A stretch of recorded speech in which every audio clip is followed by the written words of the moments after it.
नमस्कार दोस्तों, मेरा नाम नेहा मिश्रा है और आप देख रहे हैं मोटिवेशनल राधे। दिल्ली के एक ऑफिस में किरण नाम की एक लड़की काम करती थी। उसे अपने द्वारा किए गए कामों के अलावा किसी और का काम पसंद ही नहीं आता था, इसीलिए वह हर किसी के काम में कोई ना कोई कमी निकाल देती थी। एक दिन किरण अपने कैबिन में काम कर रही थी, तभी उसकी नज़र अपने ऑफिस के सामने वाली बिल्डिंग पे पड़ी, जिसमें एक महिला अपने कपड़े सुखा रही थी। उसको देखते ही किरण ने अपने पास बैठे सहकर्मी से कहा, देखो तो यह औरत कितने गंदे कपड़े धोती है और इसका घर भी कितना गंदा है। सहकर्मी ने भी उसकी हाँ में हाँ मिलाई और वह अपना काम करने लगा।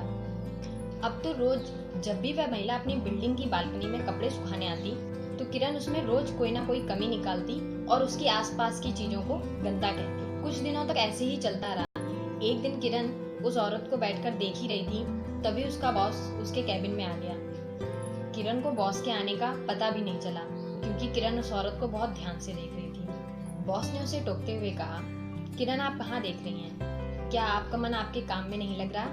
बॉस की आवाज सुनकर किरण अचानक चौंक गई और अपनी सीट से उठकर बोली, कुछ नहीं सर, मैं तो वो सामने वाली बिल्डिंग की उस औरत को देख रही थी जो रोज गंदे कपड़े सुखाने अपनी बालकनी में आती है।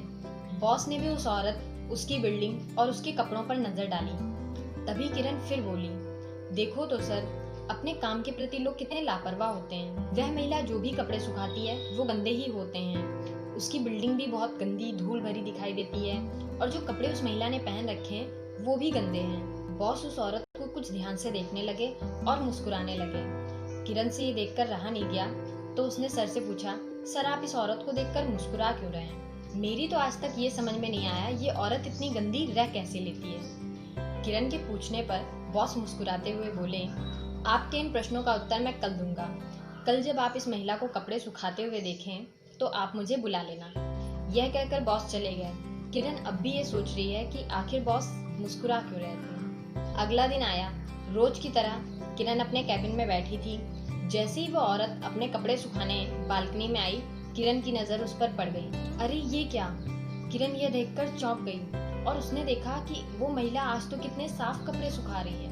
तभी उसकी नजर उसके कपड़ों और उसकी बिल्डिंग पर गई तो उसने देखा कि उसने आज कितने साफ कपड़े पहने हैं और उसकी बिल्डिंग भी एकदम चमक रही है, जैसे कल रात में ही पेंट किया गया हो। उसने तुरंत बॉस को बुलाया और सभी बातें बताते हुए बॉस से पूछने लगी, आज आप मेरे प्रश्नों का उत्तर देने वाले थे, लेकिन आज सब कुछ साफ हो गया, ये कैसे हुआ होगा? बॉस मुस्कुराए और बोले, ये महिला हमेशा साफ कपड़े ही सुखाती है और इसके पहने हुए कपड़े भी साफ ही होते हैं। बस बात इतनी सी है, कल शाम आपके जाने के बाद सामने का शीशा जिससे आप उसको देखती हैं उस पर बहुत धूल लगी थी, उसे मैंने कल अच्छे से साफ करा दिया। यह बात सुनकर किरण भी मुस्कुराने लगी और उसे अपनी भूल का एहसास हुआ। दोस्तों, इस दुनिया के सभी लोग और सभी वस्तुएं हमें वैसी ही दिखती हैं जिस नजर से हम उसे देखते हैं। यदि आप में केवल किसी की बुराई देखने की आदत है तो आज ही इस आदत को बदल डालिए और सामने वाले में अच्छाई खोजने का प्रयास कीजिए। चलिए दोस्तों, आज के लिए इतना ही। आज की कहानी आपको कैसी लगी प्लीज कमेंट और लाइक करके बताइएगा। नमस्कार।